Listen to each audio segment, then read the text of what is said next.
మిత్రులారా, ప్రజాపాలన ప్రగతి బాటలో కార్యక్రమంగా ఈనాడు నారాయణపేట శాసనసభ నియోజకవర్గంలో మీ అభిమాన నాయకురాలు స్థానిక శాసనసభ్యురాలు డాక్టర్ పర్ణిక గారి అధ్యక్షతన నారాయణపేట శాసనసభ నియోజకవర్గ అభివృద్ధి కోసం ఈరోజు ప్రారంభోత్సవాలు చేసుకొని అందులో భాగంగా ఆడబిడ్డలకు ఆలంబన ఇవ్వాలని, ఆర్థికంగా వాళ్ళని బలోపేతం చేయాలని ఈరోజు జిల్లా మహిళా సమాఖ్య ఆధ్వర్యంలో పెట్రోల్ బంకును ఈరోజు ఆడబిడ్డలే నిర్వహించుకునే విధంగా రాష్ట్రంలో దేశంలో ఎక్కడ లేని విధంగా ఈరోజు మనము ఆడబిడ్డలు పెట్రోల్ బంకు నిర్వహించుకోవడానికి ప్రారంభించుకున్నాం. ఇదే కాదు, ఆనాడు 2004 నుంచి 2014 వరకు తెలంగాణ రాష్ట్ర ప్రాంతంలో 25 లక్షల ఇందిరమ్మ ఇండ్లు, పేదవాడి ఆత్మ గౌరవం ఇందిరమ్మ ఇల్లు అని ఆనాడు తండాలలో, గూడాలలో, మారుమూల పల్లెల్లో ఉన్న పేదలకు, ముఖ్యంగా దళితులకు, గిరిజనులకు, ఆదివాసీలకు, బలహీన వర్గాలకు, మైనారిటీలకు, మహిళలకు ఇందిరమ్మ ఇండ్లు ఆనాడు ఇస్తే 10 సంవత్సరాలు గత ప్రభుత్వం నిర్లక్ష్యం వహించింది. డబుల్ బెడ్రూమ్ ఇండ్లు ఆశ చూపించి 10 ఏళ్ళు మనల్ని మోసం చేసినందుకు తగిన గుణపాఠం చెప్పి ఈనాడు ప్రజాపాలన తెచ్చుకుంటే తెలంగాణ రాష్ట్రంలో మంత్రులు పొంగులేటి శ్రీనివాసరెడ్డి గారి నేతృత్వంలో ఈరోజు 5 లక్షల ఇండ్లు దాదాపుగా తెలంగాణ రాష్ట్రం నలుమూలల ప్రతి నియోజకవర్గానికి దాదాపుగా 3500 ఇండ్లను ఇవ్వాలని ఈరోజు నిర్ణయం తీసుకొని ఆ ఇందిరమ్మ ఇండ్ల శిలా ఫలకాలు ఈరోజు ప్రారంభోత్సవ కార్యక్రమాలు, నూతన ఇందిరమ్మ ఇండ్ల నిర్మాణం కోసం ఈరోజు పునాదులు తీసి ఈరోజు మనం పనులను ప్రారంభించుకున్నాం మిత్రులు పొంగులేటి శ్రీనివాసరెడ్డి గారి నేతృత్వంలో. అదేవిధంగా మాదిగ ఉపకులాల వర్గీకరణ కోసం ఈ జిల్లా అభివృద్ధి కోసం అహర్నిశలు కృషి చేస్తున్న పెద్దలు దామోదర్ రాజ నరసింహ గారు, జూపల్లి కృష్ణారావు గారు, అదేవిధంగా మన స్థానిక ఉమ్మడి మహబూబ్ నగర్ జిల్లా శాసనసభ్యులు అచ్చంపేట వంశీ కృష్ణ గారు, కల్వకుర్తి కసిరెడ్డి నారాయణ రెడ్డి గారు, జడ్చర్ల అనిరుద్ధ్ రెడ్డి గారు, నాగర్ కర్నూల్ డాక్టర్ రాజేష్ రెడ్డి గారు, వనపర్తి మేఘారెడ్డి గారు, షాద్ నగర్ శంకర్ గారు, అదేవిధంగా మహబూబ్ నగర్ ఎన్ఎం శ్రీనివాస్ రెడ్డి గారు, ఈరోజు మక్తల్ మీ అభిమాన నాయకుడు శ్రీహరి గారు, వాకిటి శ్రీహరి గారు, నా సహచర శాసనసభ్యులందరూ ఈరోజు వేలాది మంది అభిమానులను ఇక్కడికి తరలి వచ్చి ఈ ప్రారంభోత్సవ కార్యక్రమాన్ని విజయవంతం చేసి, ఆ పక్కన మా ఆడబిడ్డలు దాదాపుగా 10-15 వేల మంది ఆడబిడ్డలు వచ్చి ఈ ప్రభుత్వం మాది, మా తమ్ముడు తెలంగాణ రాష్ట్ర ముఖ్యమంత్రిగా బాధ్యతలు నిర్వహిస్తుండు, మేము ఆదరించాలి, మేము ఆశీర్వదించాలని మా సోదరుల కంటే మా సోదరిమణులు వేలాదికి వచ్చి ఈరోజు క్రమశిక్షణతో అక్కడ కూర్చొని ఈ ప్రభుత్వాన్ని ఆశీర్వదిస్తున్నారు. మిత్రులారా, ఈరోజు ఈ వేదిక మీద నుంచి 4 కోట్ల తెలంగాణ ప్రజల్ని ఆలోచన చేయమని నేను అడుగుతున్నా. ఆనాడు నిజాం నవాబుల నుంచి విముక్తి కలిగిన తర్వాత మొట్టమొదటి హైదరాబాదు రాష్ట్రానికి ముఖ్యమంత్రిగా మా పాలమూరు బిడ్డ బూర్గుల రామకృష్ణారావు గారు ఆనాడు ముఖ్యమంత్రిగా బాధ్యతలు వహిస్తే మళ్ళీ 7 దశాబ్దాలు మా పాలమూరు జిల్లాకు ఉమ్మడి రాష్ట్రంలో కానీ తెలంగాణ రాష్ట్రంలో కానీ సరైన ప్రాతినిధ్యం రాలే. 7 దశాబ్దాల తర్వాత ఈ పాలమూరు బిడ్డల ఆశీర్వాదం వల్ల మీరు అండగా నిలబడి 12 మంది పార్లమెంటు సభ్యులను గెలిపించి ఆశీర్వదించి నన్ను హైదరాబాద్కు పంపిస్తే తెలంగాణ రాష్ట్రానికి ముఖ్యమంత్రిగా మీ పాలమూరు బిడ్డ, మీ సోదరుడు ఇవాళ ముఖ్యమంత్రి అయ్యి ఇవాళ మీ ముందు నిటారుగా నిలబడ్డాడు. మిత్రులారా, ఇవాళ ఆలోచన చేయండి. ఉమ్మడి రాష్ట్రంలో ఎంతో మంది పాలకులు వచ్చిండ్రు, ఎందరో ముఖ్యమంత్రులు అయినరు. ఎన్నిసార్లైనా మన పాలమూరు పేదరికాన్ని చూపించి ప్రపంచ దేశాలలో మార్కెటింగ్ చేసుకున్నారు తప్ప మన జిల్లాను అభివృద్ధి చేయలే. ఇవాళ ఈ వేదిక మీద నుంచి నేను అడుగుతున్న మేధావులను, ఈ తెలంగాణ రాష్ట్రంలో ఉన్న చదువుకున్న వాళ్ళను, నీళ్లు నాగరికత తెస్తాయి, నీళ్లు పంటలు తీసుకొస్తాయి, మీ నీళ్లు పసిడి బంగారాన్ని పండిస్తాయి. మరి నీళ్లు నాగరికతను దేవాల్సింది, పసిడి పంటలు పండించాల్సిన ఈ పాలమూరు జిల్లాలో కృష్ణా నది జలాలు 811 టీఎంసీలు దశాబ్దాలుగా పారుతున్నా మాకెందుకు పసిడి పంటలు రాలేదు? మా కష్టాలు ఎందుకు తీరవలేదు? మా కన్నీళ్లు ఎందుకు తూడవలేదని నేను అడుగుతున్నా. ఈ పాలమూరు జిల్లా నాడు ఉమ్మడి రాష్ట్రంలో లేదా? ఈ పాలమూరు జిల్లా ఏర్పడ్డ తెలంగాణ రాష్ట్రంలో లేదా? ఈ పాలమూరు జిల్లా బీఆర్ఎస్ పార్టీకి ఓట్లు వేయలేదా? అంతెందుకు 2009లో నాడు చంద్రశేఖరరావు గారు కరీంనగర్ జిల్లా ప్రజలు తరుముతే భుజాన జోలె వేసుకొని జోలె పట్టుకొని పాలమూరు జిల్లాకు వచ్చి ఈ ప్రాంతంలో ప్రజల్ని అడుక్కుంటే నా పాలమూరు సోదరులు, మా సోదరి మనులు నీకు భిక్ష పెట్టినరు. నీ బొంతలో భిక్ష వేసి పార్లమెంటు సభ్యుని చేసి ఢిల్లీకి పంపిస్తే నువ్వు పార్లమెంటు సభ్యుడిగా పదవిని ఎలగబెట్టినావు. సోనియమ్మ తెలంగాణ రాష్ట్రం ఇస్తే నువ్వు తెచ్చినా అని గొప్పలు చెప్పుకున్నావు. ఆనాడు పాలమూరు జిల్లాను దత్తత తీసుకుంటున్నావు. తెలంగాణ రాష్ట్రం వస్తే పాలమూరు బాగుపడుతుందన్నావు. వలసలు ఆగిపోతాయన్నావు. మా కన్నీళ్లు తూడుస్తా అన్నావు. మా ప్రాజెక్టులు పూర్తి చేస్తా అని మాటిచ్చినావు. నేను ఇవాళ అడుగుతున్న వేదిక మీద నుంచి 10 సంవత్సరాలు ముఖ్యమంత్రిగా ఉన్న చంద్రశేఖరరావు గారు 2009లో మేము హక్కున చేర్చుకొని మా కడుపులో పెట్టుకొని చూసుకుంటే, మేము భుజాల మీద పెట్టి మోసుకుంటే, పాలమూరులో ఊరు లేకపోయినా, పార్లమెంటులో నీకు నోరు రాకపోయినా, మేము ఎంపీగా గెలిపిస్తే, మేము భిక్ష పెడితే నువ్వు ఆనాడు ఎంపీ అయినవు. ఆ సంగతి మర్చిపోకు. మరి 10 సంవత్సరాలు ముఖ్యమంత్రిగా ఉన్న నువ్వు మా ప్రాజెక్టులను ఎందుకు పూర్తి చేయలేదని నేను అడుగుతున్నా. ఇవాళ ఈ వేదిక మీద నుంచి పెద్ద పెద్ద మాటలు మాట్లాడుతున్నారు, పొంకనాల మాటలు. ఇవాళ నేను అడుగుతున్నా చంద్రశేఖరరావు గారిని, 10 సంవత్సరాలు ఈ తెలంగాణ రాష్ట్రానికి 2 సార్లు నువ్వే ముఖ్యమంత్రి కదా, నీదే ప్రభుత్వం కదా, మా జూరాల ప్రాజెక్టు పూర్తి ఎందుకు కాలే? మా కల్వకుర్తి ఎత్తిపోతల కంప్లీట్ ఎందుకు కాలేదు? మా నెట్టంపాడు, మా కోయిల్ సాగరు, మా సంగం బండలో ఒక బండ అడ్డం పడితే 10-15 కోట్ల రూపాయలు ఇవ్వక బండ పగలగొట్టక 10,000 ఎకరాలు పల్లెల్లో ఎడారిగా మారితే నీకు మనసు రాలే. సంగం బండలో బండ వలగొట్టలే. కానీ మేము వచ్చిన తర్వాత ఆ బండ పగలగొట్టి ఆ గ్రామాలకు నీళ్ళు ఇచ్చినాం. ఇవాళ కోయిల్ సాగర్, ఇవాళ మీ ఆర్టీఎస్, ఇవాళ ఈ ప్రాంతంలో ఉండే ఏ ప్రాజెక్ట్ అయినా ఎందుకు 10 ఏళ్లలో పూర్తి చేయలే? అదే కాదా నాడు ఉమ్మడి రాష్ట్రంలో జూపల్లి కృష్ణారావు గారు, చిన్నారెడ్డి గారు, డాక్టర్ మల్లు రవి గారు ఆనాడు కిరణ్ కుమార్ రెడ్డితో కొట్లాడి, ఆనాడు అరుణమ్మ గారు కూడా మంత్రిగా పాలమూరు రంగారెడ్డి ఎత్తిపోతల ప్రాజెక్టు పూర్తి చేయాలి, 12 లక్షల ఎకరాలకు నీళ్లు ఇవ్వాలి అని కొట్లాడి జూరాల నుంచి నీళ్లు తీసుకోవాలని పాలమూరు రంగారెడ్డి ఎత్తిపోతల పథకానికి అనుమతి తీసుకొచ్చారు. 16,000 కోట్లతోని ప్రాజెక్టు మంజూరైంది. 35,000 కోట్లు మొత్తం అంచనాలేసి టెండర్లు పిలిచిండ్రు. కానీ చంద్రశేఖరరావు వచ్చిన తర్వాత ప్రాజెక్టుల రీజైనింగ్ పేరు మీద 35,000 కోట్ల రూపాయల ప్రాజెక్టును 55,000 కోట్ల రూపాయలకు పెంచిండు. టెండర్లు పిలిచిండు, కాంట్రాక్టర్లకు ఇచ్చిండు, కమిషన్లు మెక్కిండు. జూరాల నుంచి నీళ్లు తీసుకోవాల్సిందని శ్రీశైలం బ్యాక్ వాటర్స్ కు పంపించాడు. ఇవాళ శ్రీశైలానికే ఆ ప్రాజెక్టును తరలించడం వల్ల ఈరోజు పాలమూరు ఎడారిగా మారుతుంది.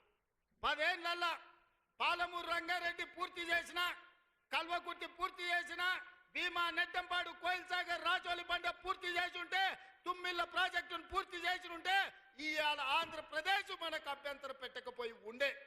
10 ఏళ్లలో నువ్వు ప్రాజెక్టులు పూర్తి చేయలేదు. పాలమూరును పడావు పెట్టినావు కాబట్టి ఇవాళ మా ప్రాంతం ఎడారిగా మారింది.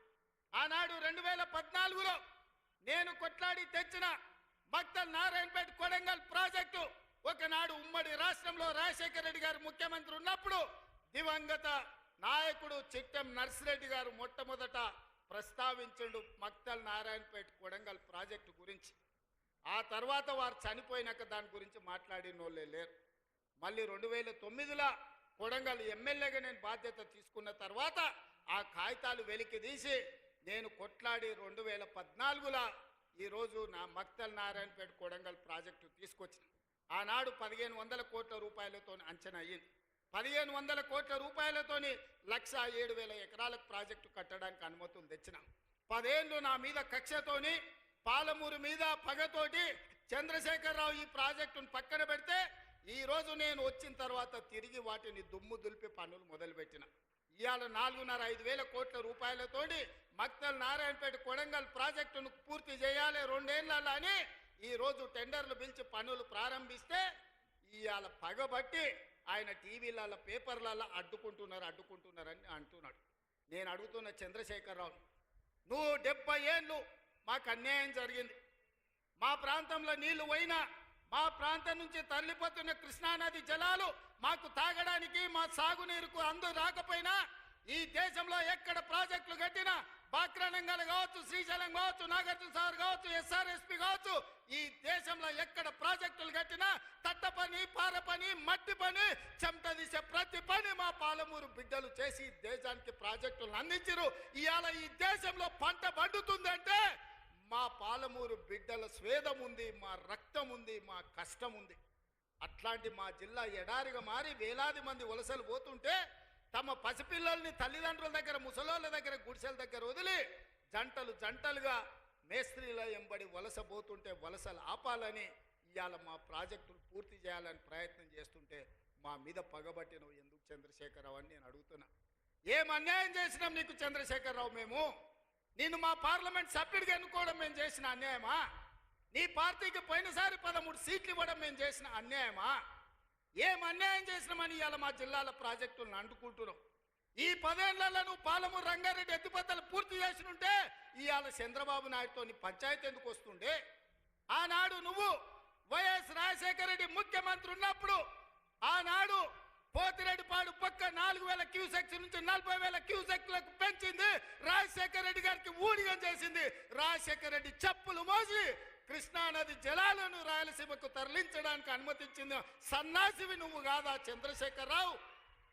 ఆనాడు నువ్వు ఊడిగం చేసి రాజశేఖర రెడ్డి పోతిరెడ్డిపాడు ద్వారా నీళ్లు తరలించకపోయాడు కృష్ణానది జలాలు. మళ్ళీ ఆయన కొడుకు జగన్మోహన్ రెడ్డి ముఖ్యమంత్రి అయిన తర్వాత ఇదే ప్రగతి భవన్, ప్రజల స్వేదంతో నిర్మించిన ప్రగతి భవన్ అధికారిక కార్యాలయానికి వైఎస్ కొడుకు జగన్మోహన్ రెడ్డిని పిలిపించి పంచపక్ష ప్రమాణాలు పెట్టి 6 గంటలు చర్చించి రాయలసీమ ఎత్తిపోతల పథకం రచించింది నువ్వు కాదా? ఇది ద్రోహం కాదా? ఆనాడు రాజశేఖర రెడ్డితో కలిసి పోతిరెడ్డిపాడు ద్వారా కృష్ణానది జలాలను సీమకు తరలించకపోతుంటే హారతిచ్చింది నువ్వు కాదా? ఆనాడు మంత్రివర్గంలో నీ మంత్రులు లేరా? హరీష్ రావు గారు ఆ మంత్రివర్గంలో మంత్రి కాదా అని నేను ఇవాళ అడుగుతున్నా. అదే కాదు, జగన్మోహన్ రెడ్డి గారు ముఖ్యమంత్రి ఉన్నప్పుడు ఏ నీళ్ల కోసం తెలంగాణ రాష్ట్రం తెచ్చుకున్నామో, ఏ నీళ్ల కోసం శ్రీకాంతాచారి లాంటి యువకులు, నూనూగు మిసాల యువకులు ఆత్మ బలిదానాలు చేసుకున్నారు. ఆ బలిదానాలతో సాధించుకున్న తెలంగాణలో కృష్ణానది జలాలు రంగారెడ్డి, మహబూబ్ నగర్, అదేవిధంగా నల్గొండ, ఖమ్మం జిల్లాలకు ప్రాజెక్టులకు, భూములకు పారాల్సిన నీళ్లు రాయలసీమ జిల్లాలకు తరలించకపోతుంటే రాయలసీమ లిఫ్ట్ ఇరిగేషన్, అదేవిధంగా ముచ్చుమర్రి లిఫ్ట్ ఇరిగేషన్ నిర్మించుకుంటుంటే ఒక్క రోజైనా నువ్వు అడ్డుకున్నావా? వీరతిలకం దిద్ది జగన్మోహన్ రెడ్డికి పంచపక్ష ప్రమాణాలు పెట్టింది నువ్వు కాదా? ఇవాళ నువ్వు చేసిన పాపం ఇవాళకు మాకు శాపమైంది, ఇవాళ మాకు ఉరైంది. ఇవాళ తొందరలోనే రాయలసీమ లిఫ్ట్ ఇరిగేషన్ పూర్తి అయితే రోజుకు 10 టీఎంసీలు అంటే ఒక్క నెల రోజులు మన కళ్ళు మూసుకుంటే 300 టీఎంసీలు శ్రీశైలం మొత్తం తరలించకపోవడానికి, మలుపుకపోవడానికి ఇవాళ పునాదులు వేస్తే ఆంధ్రప్రదేశ్ ప్రభుత్వం వీర తిలకం దిద్ది కాంట్రాక్టర్ల దగ్గర కమిషన్ల కోసం కక్కుర్తుపడ్డది నువ్వు కాదా చంద్రశేఖరరావు? ఆనాడు సాగునీటి పారుదల శాఖ మంత్రి హరీష్ రావు కాదా అని నేను అడుగుతున్నా. 5 ఏళ్ళు హరీష్ రావు సాగునీటి పారుదల శాఖ మంత్రి, 5 ఏళ్ళు చంద్రశేఖరరావు గారు సాగునీటి పారుదల శాఖ మంత్రి. మరి నేను ఇవాళ అడుగుతున్నా, పాలమూరు అక్కడనే ఉంది, కలవకుర్తి అక్కడనే ఉంది, భీమా ఎండిపోయింది, కోయిల్ సాగర్ ఆరిపోయింది, ఈ రోజు ఆర్డీఎస్ అట్లనే ఉండిపోయింది. మా ప్రాజెక్టులు ఎందుకు పూర్తి చేయలే? మా పాలమూరు కష్టాలు ఎందుకు తీరవలేదని నేను అడుగుతున్నా. ఈ నీళ్లు మాకు నాగరికతను ఎందుకు తేలే? ఈ నీళ్లు మాకు పసిడి పంటలు ఎందుకు తీయలే? ఈ నీళ్లు మాకెందుకు కన్నీళ్లు మిగిలిచ్చినాయని నేను అడుగుతున్నా. ఈ నీళ్లు మా భూములు ఎడారుగా మారడానికి, ఈ నీళ్లు మా ప్రజలు వేలాదిగా వలసలు పోవడానికే పనికొచ్చినాయి తప్ప మా జీవితాలలో వెలుగులు వచ్చినాయని నేను అడుగుతున్నా. ఈ పాపం నీది కాదా చంద్రశేఖరరావు? ఈ పాపం నీదే కదా? 10 ఏళ్ళు వచ్చిన తెలంగాణ రాష్ట్రంలో 2 లక్షల కోట్ల రూపాయలు సాగునీటి ప్రాజెక్టుల కోసం ఖర్చు పెట్టినావు కదా. 1,00,000 కోట్లు కాళేశ్వరం కట్టినావు. 1,00,000 కోట్లల్లా 1,000 కోట్లు మింగినావు. కట్టిన కాళేశ్వరం కుప్పగూలిపోయింది. ఇంతకంటే దిక్కుమాలిన ప్రాజెక్ట్ ఇంకెక్కడైనా ఉంటుందా అని నేను చంద్రశేఖరరావుని అడుగుతున్నా. ఇవాళ మా ప్రాజెక్టులు పడావు పెట్టి మా నిధులు నీళ్ళేమో రాయలసీమ తరలించకపోయింది, నిధులేమో నువ్వు తరలించకపోయినావు. పదవులేమో నీ ఇంట్లోకి వచ్చినాయి, పాపాలేమో మాకు వచ్చినాయి. ఇవాళ ఈ పాపాలు, ఈ కష్టాలు ఎంతకాలం మేము ఎదుర్కోవాలని నేను అడుగుతున్నా. అందుకే మిత్రులారా, ఇవాళ మన మీద పగబట్టిండు. 10 ఏళ్ళు ముఖ్యమంత్రి ఉన్నాయన, మన పరిపాలన బాగలేదంటుండు. నేను అడుగుతున్న ఇక్కడికి వచ్చిన సోదరుని, తెలంగాణ ప్రజల్ని, 10 ఏళ్ళు కేసీఆర్ ముఖ్యమంత్రి ఉన్నాడు, 12 ఏళ్ళు నరేంద్ర మోడీ ప్రధానమంత్రి ఉన్నాడు. ఇవాళ చర్చకు సిద్ధమా? కిషన్ రెడ్డి గారు, మీ పార్టీ ప్రెసిడెంట్గా నువ్వురా, కేంద్ర మంత్రిగా నువ్వురా, చంద్రశేఖరరావు గారు ప్రతిపక్ష నాయకుడిగా నీ పార్టీ ప్రెసిడెంట్గా నువ్వురా, కాంగ్రెస్ పార్టీ నుంచి ముఖ్యమంత్రిగా నేను వస్తా. 12 ఏళ్ళు మోడీ పరిపాలన మీద, 10 ఏళ్ళు చంద్రశేఖరరావు పరిపాలన మీద, 12 నెలల మా పరిపాలన మీద, ప్రజా పరిపాలన మీద చర్చ చేయడానికి నేను సిద్ధంగా ఉన్నా. చర్చలో ఓడితే ముక్కు నేలకు రాస్తా అని చెప్పి నేను ఈ సందర్భంగా సవాలు విసురుతున్నా. ఇవాళ నేను అడుగుతున్నా, మాకు అవకాశం వచ్చింది, మా జిల్లాకు అవకాశం వచ్చింది. మేము ఎవరినో అడుక్కోవడం, ఎవరి ముందల్లో చేయి దాచడం కాదు. ఇవాళ మా పాలమూరు జిల్లాకే ఒక అవకాశం వచ్చింది. మా ప్రాజెక్టులు మేము పూర్తి చేసుకోవద్దా? మా మక్తల్ నారాయణపేట కొడంగల్ ఎత్తిపోతల పథకాన్ని మేము కట్టుకోవద్దా? మా పాలమూరు రంగారెడ్డి పూర్తి చేసుకోవద్దా? మా కల్వకుర్తి పూర్తి చేసుకోవద్దా? మా బీబా పూర్తి చేసుకోవద్దా? మా నెట్టంపాడు పూర్తి చేసుకోవద్దా? మా కోయిల్ సాగర్ పూర్తి చేసుకోవద్దా? మా జూరాల పూర్తి చేసుకోవద్దా? మా తుమ్మిళ్ళ ప్రాజెక్టు పూర్తి చేసుకోవద్దా? మా ప్రాంతం అభివృద్ధి చెందొద్దా అని చంద్రశేఖరరావుని అడుగుతున్నా.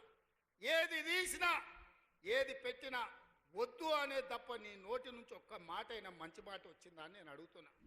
ప్రాజెక్టులు కట్టొద్దంటివి, భూములు సేకరించొద్దంటివి, పరిశ్రమలు పెట్టొద్దంటివి. లగచర్లలో పరిశ్రమలు అంటే కలెక్టర్లను చంపడానికి చూస్తేవి. మాకు పరిశ్రమలు వద్దా? మా జిల్లాకు ప్రాజెక్టులు వద్దా? మా జిల్లాలో నీళ్లు పారొద్దా? మా పంటలు పండొద్దా? మా రైతులు బాగుపడొద్దా? మేము మంచి బట్టలు కట్టుకోవద్దా? మేము బుక్కెడు బువ్వ తినొద్దా? మేము సమాజంలో గౌరవంగా బతకొద్దా? చంద్రశేఖరరావు, నువ్వు సమాధానం చెప్పని నేను వేదిక మీద నుంచి అడుగుతున్నా. మాకు ఆత్మగౌరవం లేదా? మేము మీలాక దొరలు కాకపోవచ్చు, కానీ మేము రైతు బిడ్డలమే కదా. మేము గౌరవంగా బతకాలని కోరుకోవడం తప్ప, మా ఆడబిడ్డలు వాళ్ళ పిల్లల్ని చదివించుకోవాలనుకోవడం ఏమన్నా నేరమా? ఎందుకు అడ్డుకుంటున్నారు నువ్వు, నీ కొడుకు, నీ అల్లుడు అని నేను అడుగుతున్నా. 12 నెలలు కానీ ప్రభుత్వం అప్పుడే దిగిపోవాలంటున్నాడు. 10 ఏళ్ళలో నువ్వు చెయ్యని పనులు మేము చేసినాం కదా. ఏం బాగలేదు పాలన. ఆయన కొడితే గట్టి కొడతాడంట. ఆయన కొడితే ఎంత గట్టి కొడతాడంట అంటే ఇక అది చెప్పనలవి కాదంట. నేను అడగదలుచుకున్న మా సోదరుడు, అయ్యా ఆయన గట్టి కొట్టడానికి ఫుల్లా ఆఫా? ఏంది గట్టి కొట్టడానికి? ఏం కొడతాడు ఆయన? కొడితే గిడితే ఓ ఫుల్లు ఓ ఆఫ్ గట్టి కొట్టగలడు. అంత మించి గట్టి కొట్టేది ఏందుంది? 10 ఏళ్ళు నువ్వు గట్టి కొట్టేటోని ఆయన ఉంటే, నిజంగానే నువ్వు గట్టి కొట్టాలంటే డ్రగ్స్ పార్టీలు ఫామ్ హౌస్లలో చేస్తున్న నీ కొడుకును వంగబెట్టి గట్టి కొట్టు, వానికి బుద్ధి వస్తుంది. ఢిల్లీలో లిక్కర్ దందాలు చేసి తెలంగాణ గౌరవాన్ని తీసిన నీ బిడ్డను దవడ మీద అంగబెట్టి గట్టి కొట్టు. తెలంగాణ పరువు తీసినందుకు గట్టి కొడితే వస్తుంది. కాళేశ్వరం పేరు మీద 1,00,000 కోట్లు మింగిన నీ అల్లుని దవడ మీద అంగబెట్టి కొట్టు గట్టిగా. అప్పుడు వానికి బుద్ధి వస్తుంది, సిగ్గు వస్తుంది. తెలంగాణను ముంచినందుకు గట్టి కొట్టేది ఉంటే నీ ఇంట్లో కొట్టు, వాళ్ళని దారిలో పెట్టు. కాంగ్రెస్ను గట్టి కొడతా అంటే మా కాంగ్రెస్ పార్టీ కార్యకర్తలు ఊరుకుంటారా? రా, ఎంత గట్టి కొడతావో చూద్దాం. పొంకణాల పోసిగానికంట 3 ఎట్లంట 36 దొడ్లంట. వెనకడికి పొంకణాలు చెప్పేటోడు. 10 ఏళ్ళు నువ్వే ఉన్నావు కదనే. 10 ఏళ్ళలో నిన్ను ఇవ్వడం చేయొద్దన్నాడా? ఇవాళ మేము 12 నెలల ఏమి చేయలేదంటున్నాడు. నేను అడుగుతున్న ఇక్కడికొచ్చిన మా ఆడబిడ్డల్ని, అక్క 500 రూపాయలకు సిలిండర్ వస్తలేదా? ఆర్టీసీ బస్సులో ఉచితంగా మీరు బస్సు ఎక్కుతారని టికెట్ అడుగుతురా? ఆ ఎల్ల అమ్మగారింటికి పోవాలంటే ఇంటి ఆయన కిరాయి పైసలు అడగాలి. అమ్మవారి గుడికి పోవాలంటే పక్కింటోళ్ళు తోడు రావాలి. ఇవాళ 500 రూపాయల సిలిండర్ ఆడబిడ్డల కార్తీలో ఉచిత ప్రయాణం, 200 యూనిట్లు ఈరోజు ఉచితంగా కరెంటు, 25,50,50,000 రైతులకు 21,000 కోట్ల రూపాయల రైతు రుణమాఫీ చేసినాం. రైతు భరోసా కేసీఆర్ ఎగనామ పెడితే వచ్చిన ఎంబడే 7,625 కోట్ల రూపాయలు ఇవాళ రైతు భరోసా మొదటి విడత ఇచ్చినాం. రెండో విడత ఈరోజు రైతు భరోసాల 10,000 కోట్ల రూపాయలు, ఎకరాకు 12,000 సంవత్సరానికి ఇవాళ మనం మొదలు పెట్టినాం. మార్చి 31 లోపల ఈరోజు రైతు భరోసా నిధుల్ని రైతుల ఖాతాలో వేయదలుచుకున్నాం. నిరుద్యోగ యువకులకు 55,000 ఉద్యోగాలు ఇచ్చినాం. ఇవాళ ఆడబిడ్డలకు, మహిళా సంఘాలకు పాఠశాలలు నిర్వహించుకోనికి అమ్మ ఆదర్శ పాఠశాల ఇచ్చినాం. ఇవాళ పాఠశాల పిల్లలకు బట్టలు కుట్టే పని ఆడబిడ్డలకు ఇచ్చినాం. ఇవాళ 1000 మెగావాట్లు సోలార్ విద్యుత్తు ఆడబిడ్డలకు ఇవాళ నిర్వహించుకోవడానికి ఇచ్చినాం. ఇవాళ మహిళా సంఘాలకు 600 బస్సులు కొని ఆర్టీసీకి ఇవాళ కిరాయిలకు పెట్టే అవకాశం మా ఆడబిడ్డలకు ఇచ్చినాం. ఈ రకంగా చెప్పుకుంటూ పోతే ఈరోజు కొడంగల్ నారాయణపేట లిఫ్ట్ ఇరిగేషన్ మహబూబ్ నగర్కు తీసుకొచ్చినాం. 5,000 కోట్ల రూపాయలతో కొడంగల్ అభివృద్ధి పనులు, 1000 కోట్లు ఇవాళ నారాయణపేటలో అభివృద్ధి పనులు తీసుకున్నాం. పాలమూరు ప్రాజెక్టు పూర్తి చేయాలని ఇవాళ ముందుకు పోతున్నాం. ఈ రకంగా మేము వచ్చిన తర్వాత ఇంతకుముందే పొంగులేటి శ్రీనివాసరెడ్డి గారి నేతృత్వంలో ఆనాడు ఆగిపోయిన ఇందిరమ్మ ఇల్లు మళ్ళీ ప్రారంభించి నియోజకవర్గానికి 3,500 కాదు, అవసరమైతే 5,000 ఇల్లు ప్రతి నియోజకవర్గానికి 5 లక్షల రూపాయలు పేదవాడు ఇల్లు కట్టుకోవడానికి ఇవాళ ఉచితంగా ఇస్తున్నాం. నువ్వు ఎన్ని డబుల్ బెడ్రూమ్ ఇండ్లు ఇచ్చినావు 10 ఏళ్ళని నేను అడుగుతున్నా. సంవత్సరంలో 5 లక్షల ఇండ్లు మేము ఇస్తాం. ఆనాడు 10 ఏళ్ళ 25 లక్షల ఇందిరమ్మ ఇండ్లు మేము ఇచ్చినాం. నేను అందుకే ఇవాళ టీఆర్ఎస్ వాళ్ళకు ఒక సవాల్ విసురుతున్నా. చిత్తశుద్ధి ఉంటే మీరు రాండి. ఏ ఊర్లో అయితే ఇందిరమ్మ ఇండ్లు ఉంటాయో రేపు సర్పంచ్ ఎన్నికలలో మేము ఓట్లు అడుగుతాం. ఏ ఊర్లో మా ఇందిరమ్మ ఇండ్లు లేవో మేము ఎన్నికల్లో పోటీ చేయం. నువ్వు నీ డబుల్ బెడ్రూమ్ ఇండ్లు ఉన్న ఊర్లలోనే నువ్వు పోటీ చేయాలి. నీకు దమ్ముందా? నేను సూటిగా సవాలు విసురుతున్నా. శ్రీనివాస్ రెడ్డి గారిని కూడా సవాలు విసిరమని చెప్తున్నా. మా దామన్నను కూడా తోడుండమని నేను విజ్ఞప్తి చేస్తున్నా. ఏ ఊర్లో ఇందిరమ్మ ఇండ్లు ఉన్నాయో మేము ఆ ఊర్లోనే పోటీ చేస్తాం. ఏ ఊర్లో డబుల్ బెడ్రూమ్ ఇండ్లు ఉన్నాయో గా ఊర్లోనే బీఆర్ఎస్ వాడు పోటీ చెయ్యాలి. దానికి సిద్ధమైతే మా సవాల్ని స్వీకరించి మాట్లాడు. నువ్వేం చేసినావు, మేమేం చేసినావు ప్రజలకు అర్థమవుతుంది. అందుకే ఇవాళ ఆర్టీసీలో బస్సు అయినా, ఆడబిడ్డలకు 200 యూనిట్లు ఇంటికైనా, 500 రూపాయల సిలిండర్ అయినా, యువకులకు 55,000 ఉద్యోగాలైనా, 21,000 కోట్ల రూపాయల రైతు రుణమాఫీ అయినా, రైతు భరోసాలో 12,000 కోట్ల రూపాయలు సంవత్సరానికి ఇచ్చిన, ఉపాధి హామీ కూలీలకు ప్రతి ఇంటికి 12,000 రూపాయలు ఇవాళ ఉచితంగా ఇచ్చిన ఒక్క సంవత్సరంలోనే ఇవన్నీ పనులు మనం చేసినాం. ఇవే కాదు, ఇవాళ బీసీలు తెలుగులో డాక్టర్లు, లాయర్లు, ఇంజనీర్లుగా ఈ చదువుకున్నారు. ఐఏఎస్లు, ఐపీఎస్లుగా వాళ్ళు రాణిస్తున్నారు. మేము ఎంతమంది ఉన్నామో లెక్క చెప్పండి అని అడుగుతారు. 1931 100 ఏళ్ల కింద తెల్లదొరలు లెక్కలు కట్టారు కులగణన. మళ్ళీ ఇవాళ వరకు కట్టలే. 7 దశాబ్దాలైన స్వతంత్ర దేశంలో బీసీ కులగణన చెయ్యలే. ఇవాళ తెలంగాణ రాష్ట్రం దేశంలోనే మొదటిసారిగా బలహీన వర్గాలకు సంబంధించిన ప్రతి కులానికి సంబంధించిన లెక్క తీసి కులగణన చేసి దేశానికి ఆదర్శంగా నిలబడ్డది. 100 ఏళ్ల నుంచి జరగని పని ఇవాళ తెలంగాణ రాష్ట్రంలో చేసినాం. మాదిగ ఉపకులాల వర్గీకరణ ఏండ్ల నుంచి కొట్లాడుతారు. 30 ఏండ్ల నుంచి 100 మంది పిల్లలు చచ్చిపోయిన కొట్లాటలు. ఇవాళ ఎస్సీ ఉపకులాలకు సంబంధించి ముఖ్యంగా మాదిగ ఉపకులాల వర్గీకరణ 30 ఏళ్ల నుంచి పీఠముడిగా ఉంటే ఆ సమస్యని పరిష్కరించి ఇవాళ వర్గీకరణ చేసినాం. ఇవన్నీ ఒక్క సంవత్సరం మేము సాధించిన విజయాలు.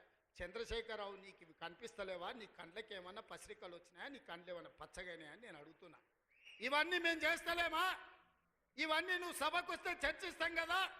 ఆయన రాడు. ఇక ఒక ఆయన మోడీ ఉన్నాడు ఢిల్లీలో, ఈయన గల్లీలో ఈయన ఒక ఆయన ఉంటే ఆడొక ఆయన ఉన్నాడు. ఆయన మనుషులు ఈడ మోపారు. బండి సంజయ్ అంట, కిషన్ రెడ్డి అంట. ఏం చేసిరాయా మీరు ఏం చేసిరో సవాల్ అంటుండు. నేను సూటిగా సవాల్ ఇసారి తలుచుకున్న కిషన్ రెడ్డికి, బండి సంజయ్కి. 2014, 2019, 2023 నరేంద్ర మోడీ గారు ఇచ్చిన హామీలు, మొన్న 2023లో మేము ఇచ్చిన హామీల మీద మేము చర్చకు సిద్ధంగా ఉన్నాం.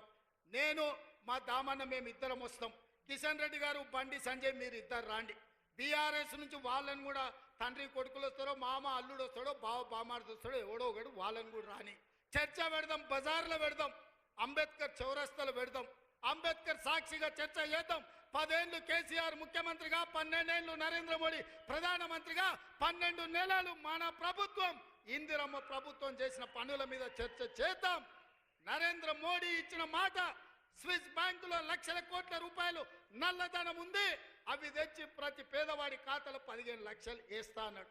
ఒక్క పేదోని ఖాతాలన్నా మోడీ 15 పైసలు వేసినాడే? వేసిండా? ఒక్క రూపాయి నల్లధనం తేలే. కానీ నల్లధనం ఉన్నోళ్ళు దేశం విడిచి పారిపోయినారు. నీరవ్ మోడీ, ఆయన చోక్సీ, విజయ్ మాల్యా ఇట్లా 100 మంది బ్యాంకులను ముంచి 16 లక్షల కోట్ల రూపాయలు బ్యాంకులకు ఎగదొప్పి పెట్టుబడిదారులు, మోడీ దోస్తులు దేశం విడిచి విదేశాలకు పారిపోయినారు తప్ప విదేశాలలో ఉన్న నల్లధనం ఒక్క పైసా కూడా మోడీ తెచ్చింది లేదు, పేదోడి ఖాతాలు వేసింది లేదు. రైతుల ఆదాయం 2 చేస్తా అన్నాడు.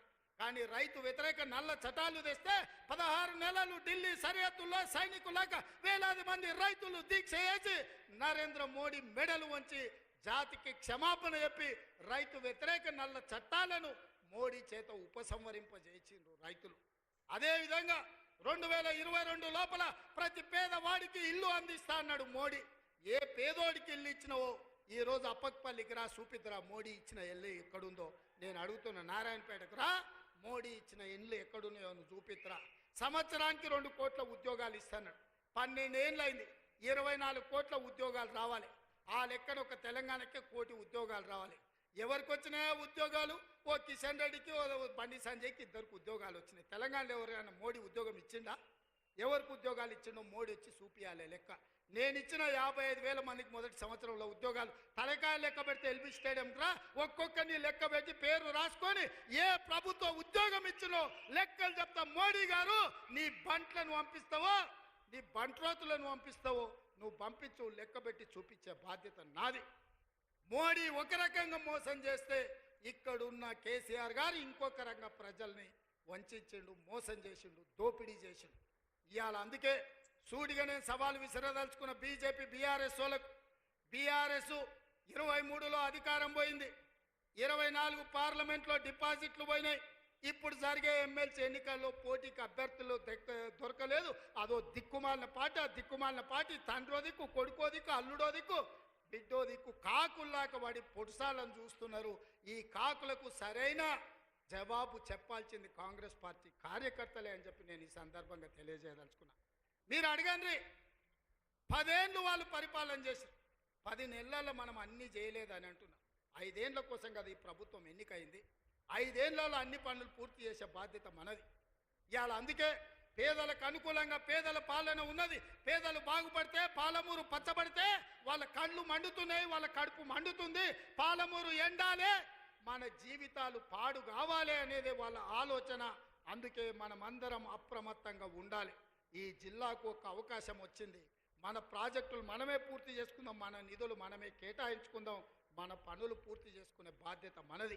ఇవాళ నారాయణపేటకు ఇవాళ ముఖ్యమంత్రి వచ్చిందంటే 1000 కోట్లతోని పనులు ప్రారంభించుకున్నామంటే ఓ మెడికల్ కాలేజీ, ఓ నర్సింగ్ కాలేజీ, ఓ పారామెడికల్ కాలేజీ, ఓ ఇంటిగ్రేటెడ్ రెసిడెన్షియల్ స్కూల్, ఓ మహిళలకు పెట్రోల్ బంక్, ఇందిరమ్మ ఇల్లు ఇక్కడ నుంచి రాష్ట్రానికి ప్రారంభించుకున్నామంటే ఇవాళ మనోడు మన బిడ్డ ఇవాళ ముఖ్యమంత్రి ఉన్నాడు కాబట్టి. పెద్దలు చెప్పిండ్రు మట్టికి పోయినా ఇంటోడే పోవాలి అని. ఇవాళ తెలంగాణ రాష్ట్రానికి మీ బిడ్డ ముఖ్యమంత్రి ఉంటే వాళ్ళ కడుపు మండుతుంది, కళ్ళల్లో నిప్పులు పోసుకుంటారు. ఇవాళ మన మధ్యలో పంచాయతీలు పెట్టాలని చూస్తారు, మన ప్రాజెక్టులు ఆపాలని చూస్తారు. అందుకే ఈ ప్రాంతంలో వచ్చే పరిశ్రమలైన సాగునీటి ప్రాజెక్టులకైనా భూసేకరణను అడ్డుకోకండి. మీకు నష్టపరిహారం అధికంగా ఇచ్చే బాధ్యత మాది. మీరు కొత్త ప్రాజెక్టులు, కొత్త భూములు కొనుక్కోండి, కొత్త ప్రాజెక్టులు కట్టుకోండి. 10 లక్షలు కానీ అవసరమైతే భూములు పోయేటోళ్ళకి 20 లక్షల రూపాయలు ఇప్పించే బాధ్యత నాది. మీ బిడ్డ ఉన్నాడు ఇక్కడ, మీ సోదరుడు ఉన్నాడు. మీరెవ్వరు బాధపడకండి, కన్నీళ్లు పెట్టుకోకండి. ప్రభుత్వ ఖజానా నుంచి మన జిల్లాకు నేను ఈరోజు నిధులు ఇస్తా. మా అనిరుద్ధ్ రెడ్డి ఉన్నాడు, ఈరోజు ఉదండాపూర్ ప్రాజెక్టు గురించి చెప్తున్నాడు. ఖచ్చితంగా ప్రాజెక్టు సమస్యను తొందరలోనే పరిష్కరించే బాధ్యత నాది. నష్టపరిహారం ఇచ్చి ఉదండాపూర్ ప్రాజెక్టును పూర్తి చేసి రైతుల్ని ఆదుకునే బాధ్యత నేను తీసుకుంటా.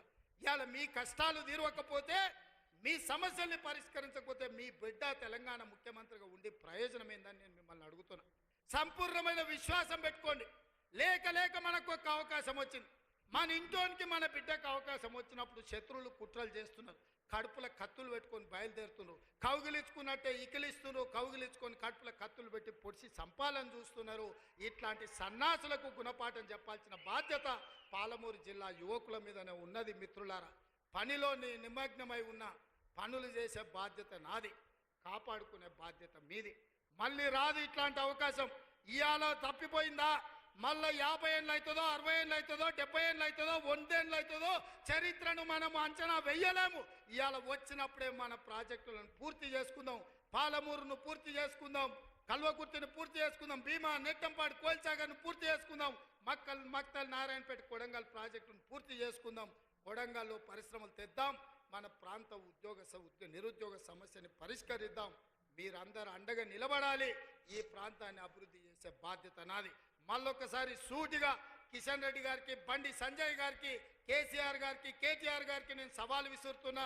12 ఏళ్ళు మోడీ పాలన మీద, 10 ఏళ్ళు కేసీఆర్ పాలన మీద, 12 నెలలు మా పాలన మీద మేము చర్చకు సిద్ధంగా ఉన్నాం.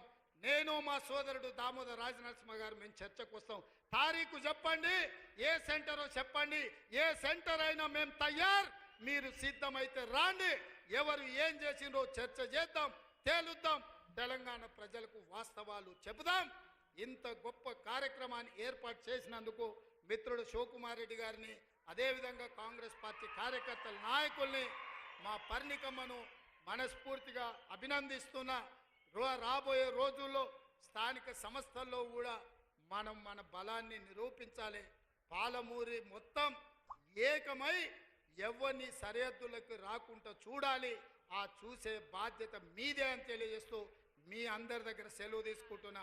మీరందరు సిద్ధమేనా? సిద్ధమేనా? సిద్ధమేనా? యుద్ధానికి సిద్ధమేనా? సిద్ధమేనా? సిద్ధమన్న వాళ్ళందరూ చేయి పైకెత్తండి. జై కాంగ్రెస్, జై జై కాంగ్రెస్.